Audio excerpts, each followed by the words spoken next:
Well, good morning. I will call our May meeting of Central Oklahoma Transportation and Parking Authority to order. I don't have any items from the chairman. We may at the end of the meeting understand that our trustees bringing his 7th and 8th grade or whatever class, 30 of them, to the end of the meeting to see how city government maybe works, so we're looking forward to that. Do I have any citizens to be heard? If not, we have 3 minutes to approve. One is our board meeting of April 7th. Do I hear a motion to approve or any changes? Move. Second. All in favor? Opposed? Thank you. Then we have our minutes from a joint Transportation and Finance Committee meeting of April 18th. Any corrections to be made? If not, a motion to approve. Move approval. Second. All in favor? Opposed? Thank you. Then our third is minutes of the Parking Committee meeting on April 25th. So if no changes there, I'd have a motion to approve that. Move approval. Thank you. Second? Second. All in favor? Aye. Thank you. Consent docket, 4 items on the consent docket. Any particular item that any of the trustees would like an individual discussion on? Move approval. Second. All in favor? Aye. Opposed? Thank you. All right, our individual considerations. Item A is approval of a request for advertising, sponsorship, and naming rights revenue compensation obligation contract, and authorize the administrator to advertise and release the RFP. Jason, that's a long-winded contract, so tell us.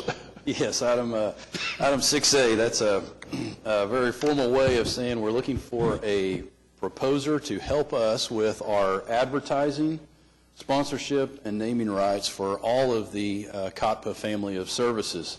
So as you're aware, we currently have an agreement with Transit Advertising for advertising on our buses, and we've been very successful in that contract, actually generating over $1 million over the last 5 years. And of course, those advertising dollars go directly back into the operating budget to help support the cost of bus service. So the Board of Trustees entered into that agreement back in 2009. It was a 5-year agreement. We've had 2 one-year renewals, and now that contract is expiring here at the end of this fiscal year. So while we had to go out and obviously put out a proposal for bus advertising, we also, thinking about our entire family of services and the fact that the Oklahoma City streetcar will soon be online, we wanted to really broaden what we were doing in terms of advertising. So that's why the RFP that you have before you is actually a little bit different than what we've done in the past, in that not only does it include our request for proposals for advertising, but we're also looking at naming rights and sponsorships, particularly for the Oklahoma City streetcar, in that we are hoping to be able to garner some of those larger commitments to help us offset some of the costs of operating the system. However, as you look through the RFP attachment there, you will also notice that the naming rights and sponsorships also apply to our other services, such as Spokies. We are asking for advertising options even for the parking garages. So it's very comprehensive, looking at all of our family of services. And then the last thing I think would be interesting to the trustees is that we've set the RFP up so that a proposer can propose on one or all of those different items I've described. So we may have a proposer, for example, that their specialty is bus advertising. They could propose just on that. We may have proposers, their specialty is more naming rights and sponsorships. They could propose just on that. So it really gives us a lot of flexibility as the proposals come in to try to get the best contract to help us moving forward. And we'll be bringing that contract back, or contracts back to the trustees for approval once the committee's evaluated the proposals. All right. Any questions? And I'd have a motion to approve item A. So moved. Second. All in favor? Aye. Opposed? Item B is approval of a contract with Lettering Express and J&B Graphics for the production of bus stop signage. Yes, so item 6B here is going to help us maintain our bus stops in a state of good repair. And we know, interestingly enough, from some of our customer service surveys that that is how a lot of folks within our community have come to know Embark, and that is by the bus stop signage that's throughout the city. So as we've, launched the new brand and we've installed all the new signs, we're now in a kind of a mode of we're needing to maintain those signs and keep them in a state of good repair. So staff recommends entering into a contract with both Lettering Express and J&B Graphics for those replacement bus stop signs. Entering into a contract with 2 different vendors will give us some flexibility in terms of availability and pricing. And with approval of this item, we will have a 5-year agreement in place. All right. Any questions? Then do I have a motion to approve item B? So moved. Second. All in favor? Opposed? Thank you. Item C is a ratification of administrator's action approving addendum 1 to the final plans for Transit Center exterior remodeling. Jason? Item 6C is an item that we're excited to report on, and that we are awarding, with approval of this item, the trust will be awarding a contract to Pillar Construction for $275,000 for improvements to the downtown transit center. As you recall, back on March 3rd, the board actually authorized the administrator to receive final plans and bidding documents. We actually ended up issuing an addendum on April 4th, and you can see some of the details of that addendum in the second paragraph on the memo. Bids came in on April 18th, and you'll notice we received 3 bids, with Pillar Contracting having the best and lowest bid. Our architect for the project, MA Plus Architecture, who was here to present a few months ago about some of the improvements that we're doing at the transit center, reviewed the bids, and so the item you have before you is recommending entering into that contract with Pillar, putting the bonds into place, assigning standard testing and engineering as the testing laboratory. And then, again, just as a reminder, with the award of this contract, we expect to see some significant improvements to the landscaping. We're going to be making some concrete repairs. We're installing some additional water lines to help us maintain the cleanliness of the facility on the outside perimeter a little bit better. We're doing some repairs to the roof. So it's really a pretty sizable exterior renovation project. The contractor has let us know that they can basically be mobilized and start work within 10 days after receiving notice to proceed, and we hope to have the project finished up by the end of this summer. And then lastly, about 80% of the funding will be coming from our federal grants. So most of these improvements are the ones that we had the meeting on, or when they made their presentation. Yes, that is correct. All right. Any questions? Second. All in favor? Opposed? Thank you. Last item is a resolution ratifying and authorizing and directing the administrator to negotiate a 5-year agreement with the top-ranked proposers, Republic Parking, and further authorize that if an agreement cannot be reached, to negotiate with the second for management of our parking garages. Right. So the current contract that we have with Republic Parking Systems, as you're aware, expires at the end of this fiscal year. So back in February, the Board of Trustees actually authorized the issuance of an RFP to help find an operations and management contractor for the next 5-year period. Working through that process, we advertised for bids we advertised for requests for proposals as we normally would through the electronic bid management system. We did have basically 5 different contractors propose. The evaluation committee narrowed that down to 3 that came and gave interviews. And it's a recommendation of the committee, the evaluation committee that is, that Republic Parking Systems, our current provider, be the top-ranked proposer and the one that we have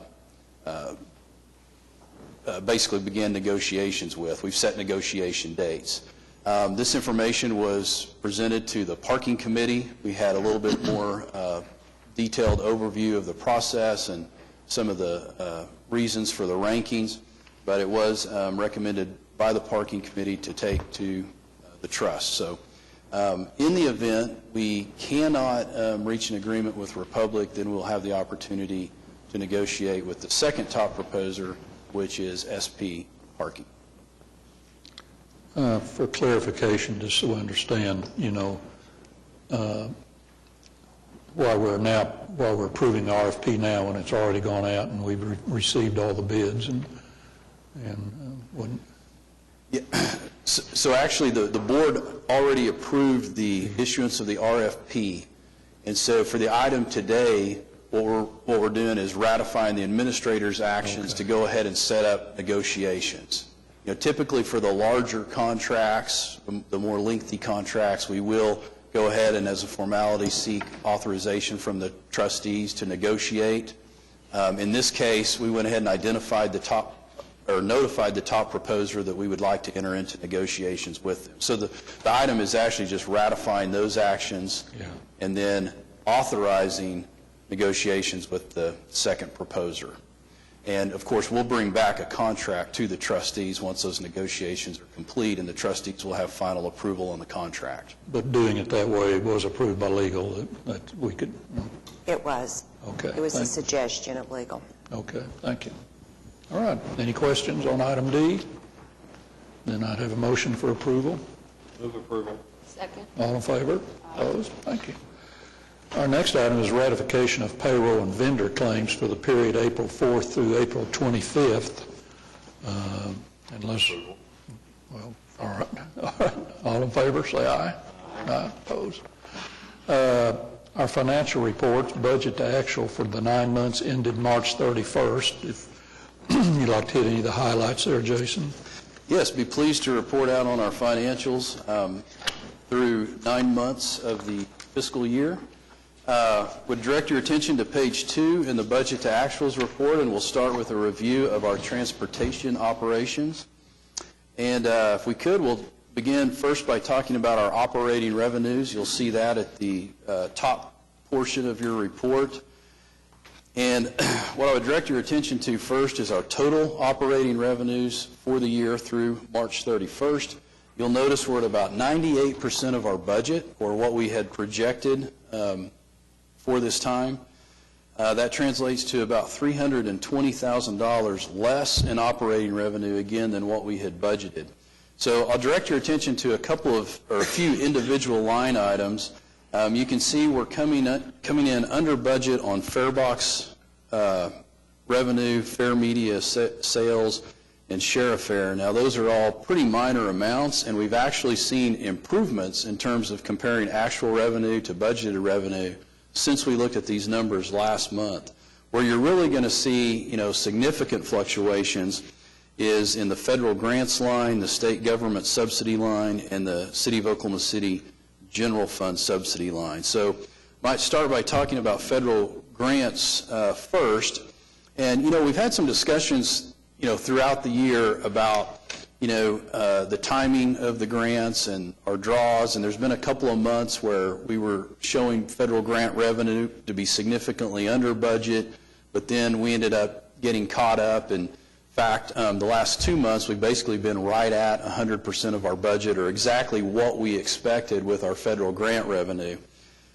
In this case, looking at March, with that $210,000 less in revenue than what we had anticipated, that's really not a result of any timing. That's actually a result of just having less expenses than what we had projected. So there's been less revenue to be reimbursed. So it's certainly not, a bad thing from that regard when our expenses have been less than what we had anticipated. And then on the state government subsidy here, you'll see a fluctuation to the positive side. We're about $343,000 over in state government subsidy revenue than what we had projected when we developed our budget. And as we discussed during our last meeting, we actually received those revenues in 3 installments, and so you can see we're ahead in terms of timing of when we developed our budget. Do we think that's going to finish above?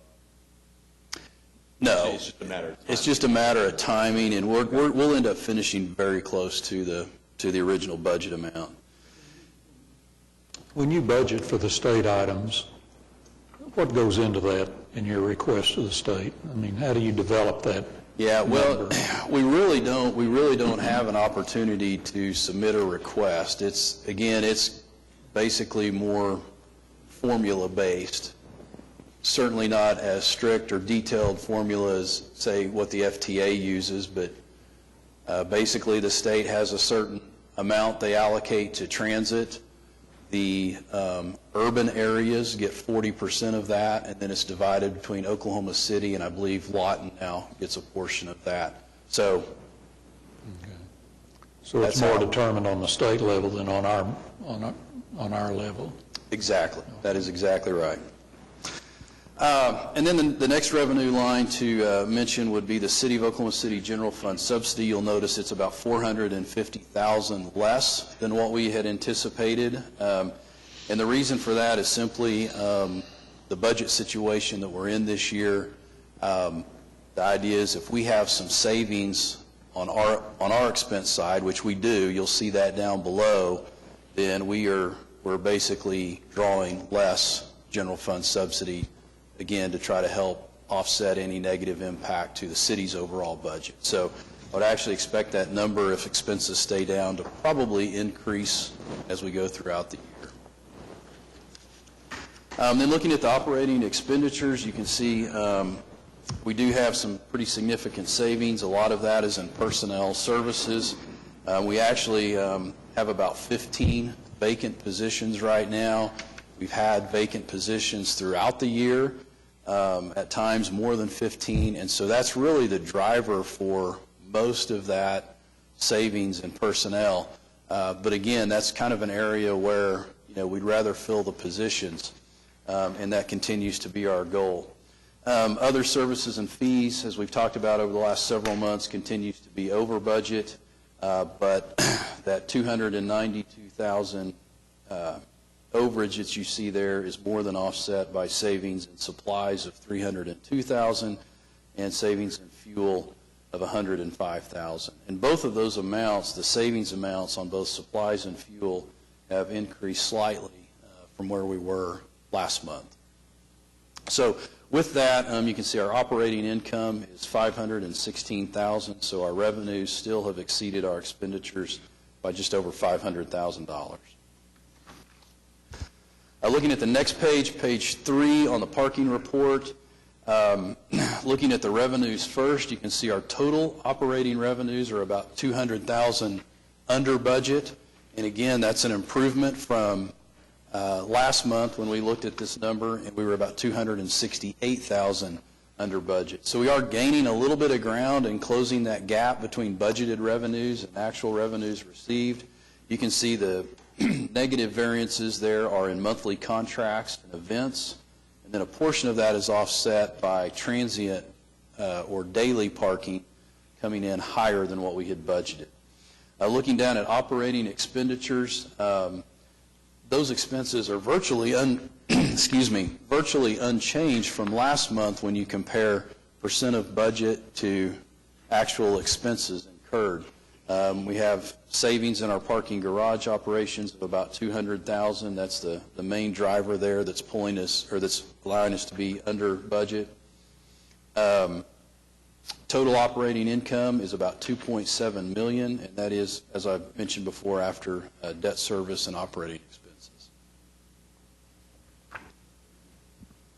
On page 4, Can I go ahead and ask a Sure. question here? On the parking garage operation expenses, is any of that $200,000 have to do with non-payment of a monthly fee or late Or we're caught up to no. date with our operators, so it should be something that should flow to the end of the year? On the negative 135 on monthly contracts, No, on the parking garage operations. oh, yeah. Yeah, I'm not sure if we're caught up through March. The monthly invoice that we pay to Republic, there's half the time there is about a timing issue on that. So I'll get you an answer on it. Whether the $200,000 will more or less run to the end of the year, or are we going to catch up? Are we going to catch up, right? And it's just a matter of, we'll look and see how many invoices we paid versus where we're at in terms of our monthly budget. Thank you. Okay, so page 4, looking at the river cruises operation. Again, keeping in mind, service didn't resume until April, so the revenue numbers you see are going to be pretty well consistent with what we looked at last month. The good news is, though, through March, we're still over on our revenue. We're about $42,000 more in revenue than what we had budgeted. And then on the expenditure side, again, we're just slightly under budget. So we're about $2,200 under budget. As you look at the operating income number there of $217,000, I would point out that when you look back at the revenues, that City of Oklahoma City General Fund subsidy, we have received the entire subsidy for the year. So as service resumes and we continue to pay our contractor for that service throughout the year, that operating income will decrease substantially. So just a reminder that will change as we get closer to the end of the year and be more in line with what the actual budget was. And then lastly, just real quickly on Spokies, again, there's not a lot of significant change in revenues or expenditures. But again, just as a reminder, we are under on our projected revenues by almost $40,000, and that is because our sponsorship revenue did not come in like we had anticipated. So we're in a position where we have less revenue than what we had expected when we developed the budget, and the way we're going to be able to kind of solve that budget gap is we'll simply not make that payment to the transit cash fund that you see down there in the operating expenditure category. That is a payment that the bike share system would make to transit to reimburse for some of the personnel costs associated with managing the program, and at this point we just simply will not make that reimbursement payment, and that'll help us get through the budget. Out of curiosity on the river cruises, why would the city advance that in an advance with the budget crunch going on? And it's really just our discretion on when we take those draws or those transfer requests. So with the river operations, we don't expect to really see any savings like we're seeing over on the transit side. So it's just staff's decision to go ahead and take that full draw. And it's not, the challenge that we're having right now isn't necessarily a cash flow problem. Cash flow is okay because you got fund balance and reserves, and so if it helps them to be able to manage that with those funds, then we'll go ahead and advance that in some cases. And it just reduces the number of payments that you're processing through. all right, I'd be glad to answer any other questions. all right. Any questions of any of the trustees on our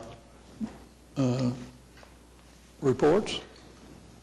If not, I'd have a motion to receive our financial reports. So moved.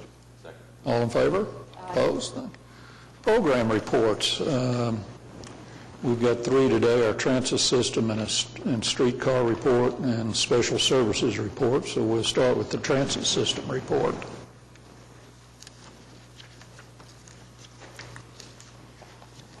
Morning. Good morning, Mr. Chairman, trustees. Good morning. Thanks a lot for having us. I'm going to present 4 brief topics for the March 2017 transit report: safety, ridership, on-time performance, and how we stack up to our year-to-date report card. We caused 0 high-dollar preventable accidents during the month of March. We were responsible for 4 low-dollar accidents, which cost us a total of $464. we experienced 3 non-preventable accidents for a total cost of $2,020, which we plan to recover from the errant parties. If you take a look at the ridership slide, please, you'll see that we came within, or we had an increase of 2.9% March over March, from 11,061 to 11,385. Year-to-date on our fixed route system, we are or fiscal year-to-date, we are a negative 2.6%. New night service, I love this. We grew by 9.8%, but for the first time, the mean of each route was equally stacked in terms of growth, which is wonderful from an operational standpoint. It was within approximately 1% each route, and every other time, it's never come this close, which if we're going to grow, that's a wonderful way to grow, and 9.8% is wonderfully manageable, so that service continues to delight me. Our on-time performance, we came within 0.04 of a percent of where we were last March at 68.1%. And again, we had 4 bad weather days, but I don't want to hide behind those compared to 2 bad weather days the previous March. But we keep striving to improve that and get it up to 75%. And we have some other plans in the work, including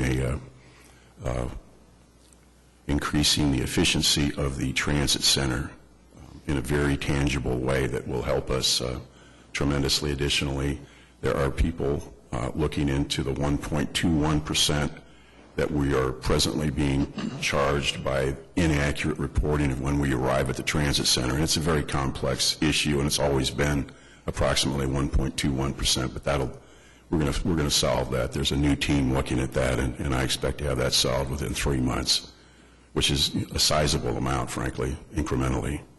Remind me, before we go any further, our night service hours.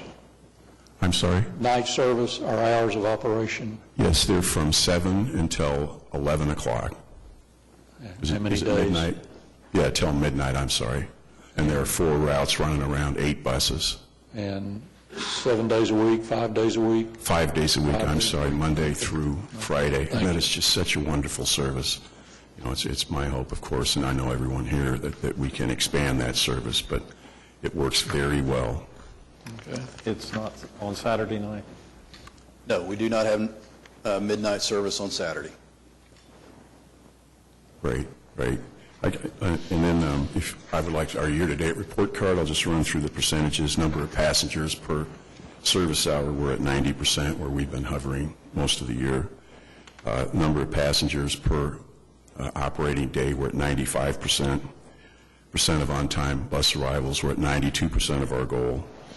Percent of vehicle accidents per 100,000 miles, we're at 137%, and that's not good, but it's mostly caused by non-preventable accidents and low-dollar preventable accidents. As you saw during March, it was barely over $100 for each one of our preventable accidents. Our number of passenger claims, we're at 56% of goal, which is wonderful.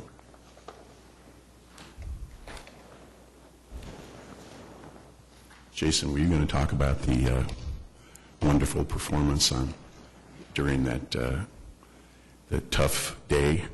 Should I mention that, or are you going to? Absolutely, share that, and you might mention the Memorial that was Marathon, great. A couple things happened this month, and it's just wonderful because the team has come together and is innovative. And where I used to have to get involved and set these things up and kind of do the thing and be the safety net, 2 incidents happened this month. One was that the electronic entry system to the main building failed, and our people rose to the occasion. Rather than calling me and crying, they set the thing up and then called me and said, we're not missing anything. We're talking, 5 o'clock in the morning. We're not missing anything. We're right on. They set up a little triage thing in the middle of maintenance deal, and we were not late not inordinately late in any fashion. I went down there with my pajamas on, and it was just, it was like click, click, click. I didn't even need to be there, which is the first time. Secondly, on Saturday, this past Saturday, it was rock'em sock'em robots out there, and my people, and I could hear them, talking to each other with two key road supervisors. One was dispatching and the other was driving around saying, hey, looking like it's too dangerous. There is a wire down here. I can't tell when I'm coming into water because it's so dark out. Let's shut the system down. And these two guys, I heard them talking back and forth for about 5 minutes.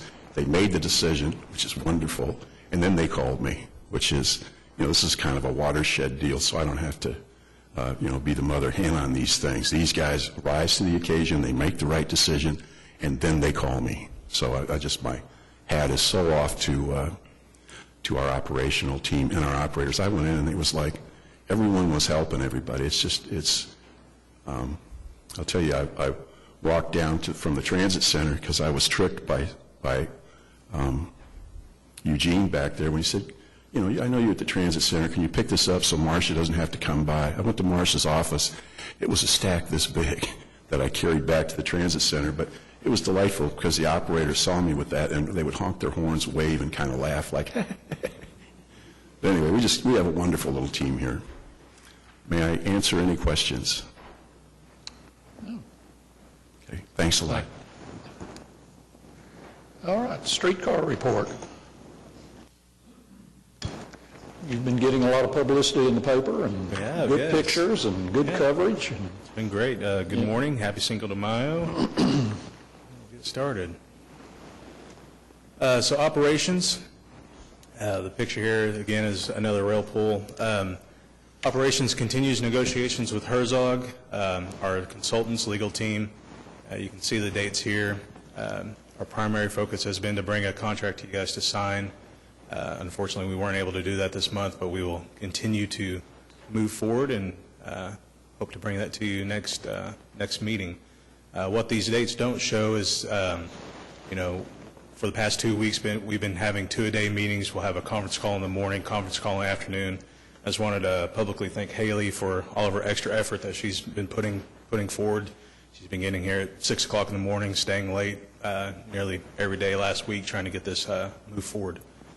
Operations-wise, we also continue developing our rail activation plan, our integrated test plan with our consultants, hoping to get that brought online so we can start checking stuff off. Mainline track construction, going along with the articles, I'm sure you've seen construction going on around the southern half of the route. We've got construction in Bricktown, also construction on the Boulevard in Hudson.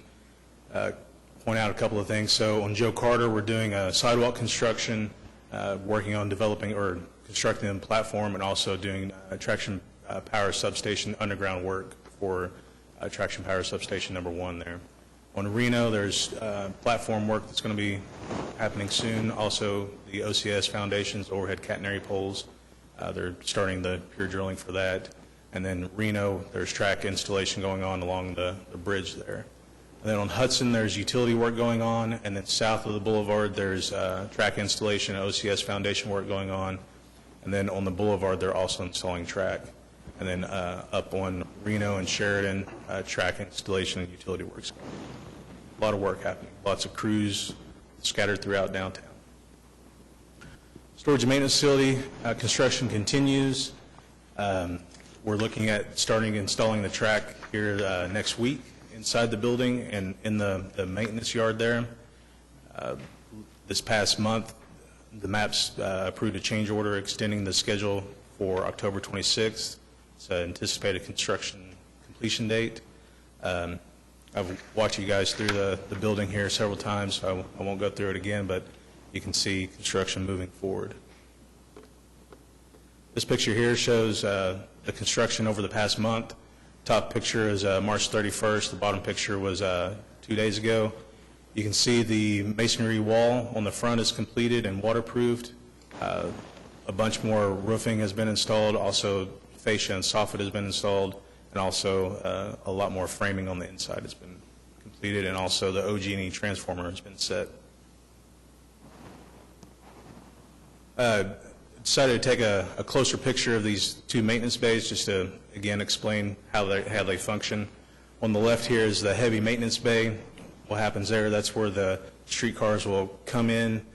They've got jacks that attached to the side of the streetcar. They'll raise the streetcar up, and then they'll de-truck it or take the motor and the wheels off of the bottom there, set it on a dolly, and they're able to take it to the west, and there's a little turntable there. And at that turntable, they can take it into the wash bay, rinse all the oil and grease off, bring it back to the turntable, and go back to the west and load it on a truck to be able to take it somewhere to get the wheels trued, or if there's any outside construction or maintenance that needs to happen, we can do that. The right picture here is the inspection and light maintenance bay. The streetcar will come in on the tracks. You can see the mezzanine up above. So the streetcar, whenever it comes into the storage and maintenance bay, there's a beam similar to like a garage door opener beam at the front door and also at the back. So whenever the streetcar comes in, makes contact with both of those beams, it opens up the gates on the mezzanine, allowing people to get on the mezzanine and be able to work on top of the streetcar. And it's just an extra safety precaution that's built in. So vehicle procurement, everything's moving forward as planned. You can notice that vehicle number 5 has come online. They started framing car body A. Things are looking great on vehicle procurement. A couple of pictures here. You can see the interior panels and the seat frames on streetcar 1A cab. And then on the right here, you can see all the wiring that goes into the bulkheads and just how intense the operation of constructing these streetcars are. Streetcar 1, they're installing the doors, and you can also see the installation of the bellows between the cars. They're installing the doors and adjusting them to make sure that they're similar like a garage door. They've got a safety mechanism where if you're standing in the door and you make contact, they'll open back up, and setting all the timing and stuff for the doors. This here's a picture of streetcar 1, the cab, the controls, and also another picture of just the intense wiring that goes on inside the streetcar. That's, when it's all said and done, it's all hidden behind the panels, and just wanted to be sure everyone could see that. And then this final picture for the vehicle procurement just shows our streetcars in production. Just a nice picture to see how things are coming together. You can see the row of production there of them finalizing the streetcar construction. So I've mentioned this several times about the rail procurement, how there was some concerns from Boslo overseas about actually getting the special track work to Oklahoma City. So last month, the MAPs sat down with Boslo. They flew into Oklahoma City, sat down, put them on notice, and said, you have to give us a hard schedule. And so on the left there is the schedule that they provided. With that said, this makeup schedule that they provided, we should be able to get all of our special track work and still be able to coordinate it with the construction schedule and make our deadlines. One thing I do want to point out is the special track work along the boulevard. So we were recently informed that they're not going to be letting the construction on the boulevard until August and looking to start construction in November. On the left there, you can see the 3 special track work sections arriving July 28th. They're in the red there, arriving July 28th. And being installed the first part of September. So with that said, we're hoping that we're able to get in the boulevard and get out before they arrive and be able to get everything constructed. And then the final picture here is the Herzog team. They were part of the Oklahoma City Memorial Marathon. Their team name was Means and Methods, kind of an inside joke there. The Jacobs engineering guy that is on site, he's pretty hardcore, and they've got this ongoing joke. Anytime they ask a question, he's like, oh, well, that's just Means and Methods. I don't want to tell you how to do your job. And so they actually named their race team Means and Methods as kind of a dig to him. But going along with the Oklahoma City Memorial Marathon, so construction was pretty heavy in certain areas of the route. They were able to get that wrapped up and be able to push everything aside so that the Memorial Marathon could happen without a hitch, and we've received no complaints during the marathon. Bring us a little report on the disruption of the businesses along the construction. Has it gone pretty smoothly? Been complaints? What? Yeah, it's gone very smoothly. Kristen Torkelson, she's in constant contact with them. Really, there's been no complaints as far as streetcar construction. There's been some complaints with utility companies up in Midtown because they don't really have an outreach team, so they just come in and start doing work, and then she gets phone calls and so she has to kind of handle that also. But as far as actual streetcar construction, there hasn't been any major concerns, and she's in constant contact with everyone, and a lot of times I'll go along with her just to kind of keep in contact with Why did we not coordinate with the other construction? with the utility construction. Yeah. So, I mean, we are coordinating with them, but a lot of times they get a little rogue sometimes. A little what? A little rogue. They necessarily won't coordinate with us, and so they'll go out and start construction, and during the drive rounds, we'll notice that they're doing work, and so she'll start communicating with the business owners and communicating with them to try to let everyone know what's going on. But it's gone pretty smoothly, you think? Yeah, it's great. Well, good. Lots of positive comments, people being informed. The streetcar delivery has been moved back so that it coordinates with our Right. Yeah, completion so of the originally we maintenance were going to facility. receive 4 cars in July. That's been pushed back because of the ABB propulsion equipment that goes on the roof. It's been pushed back. We're going to start receiving 4 cars in October, the remaining 2 cars in December, and then our 7th vehicle will arrive August of 2018.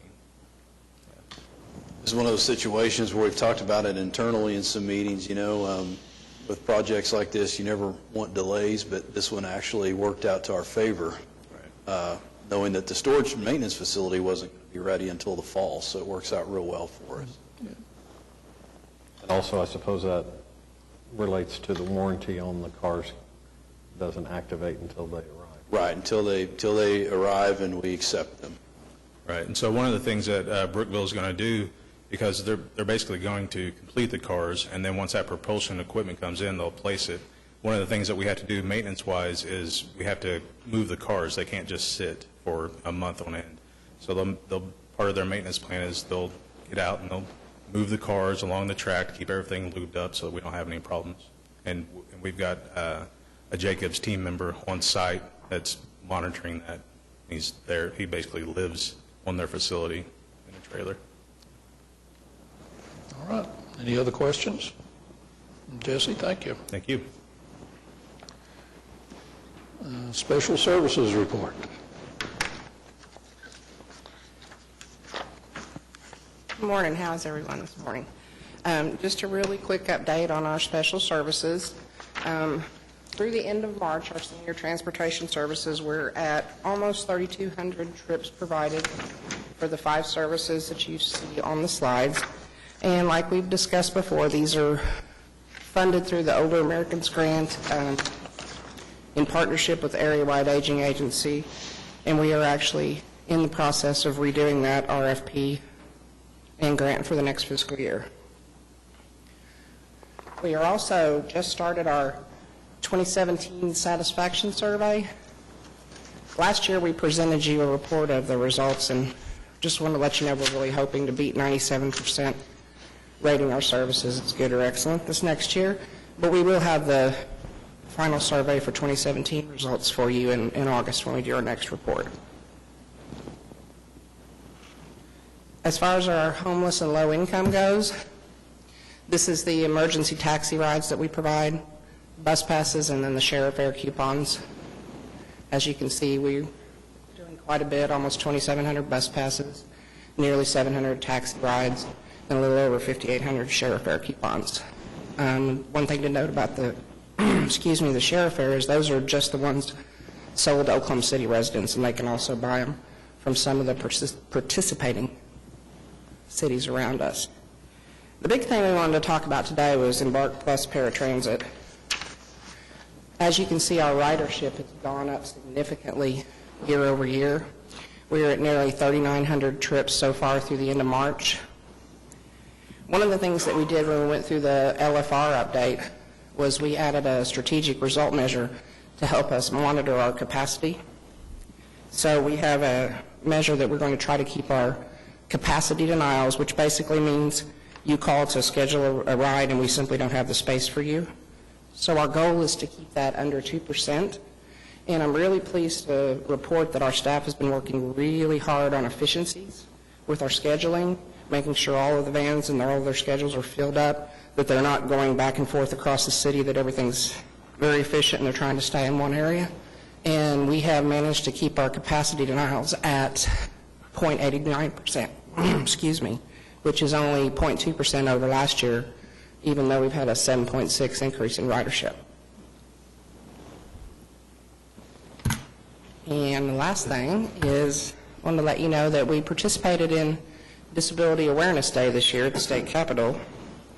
We had a booth set up. There were over 779 people and 78 organizations there. Our goal this year has been to do at least one outreach every month for our senior and special services transportation. April was a very busy month. We did the Aging Wellness Fair with the Parks Department, the Senior Living Fair with the Salvation Army, and then with the Oklahoma County Triad Group, we did what they call an informed senior seminar. They go over health, safety, transportation, medical care, things like that with that group. And with that, I will take any questions. Yes, I was just wondering why March was so much higher. We don't know. I don't know. We continue to get higher every month, it seems like. We haven't done anything specific to look exactly month by month. We do compare them year over year, but we haven't looked to see why that one went so much higher. Just for the public interest, since we are public and, on TV, kind of remind us what the paratransit purpose is and how it works and who's eligible. Okay, well, paratransit requires an eligibility process. It's required by the Americans with Disabilities Act, and we are required to provide paratransit service through the FTA funding, 3/4 of a mile around any fixed route service. I've got a map here. Let me show that to you.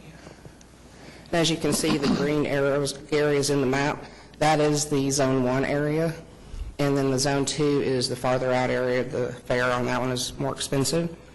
And what they do is they fill out an application. We go through it. They have to take a portion of the application to their doctor to verify their disability. It's not based on the disability. It's based on whether or not they're functionally able to use a fixed route bus. And if they aren't, then we're required to provide paratransit. And it's a door-to-door service. And to make the reservations, what time? At least 1 day in advance, up to 7 days. This what? They can reserve up to 1 day in advance, out to 7 days. So we don't take same-day reservations. For on-time pickup Yes, our on-time performance percentage is very good. We try to hit 92% of on-time pickups, and off the top of my head, I think last month we ended at 90.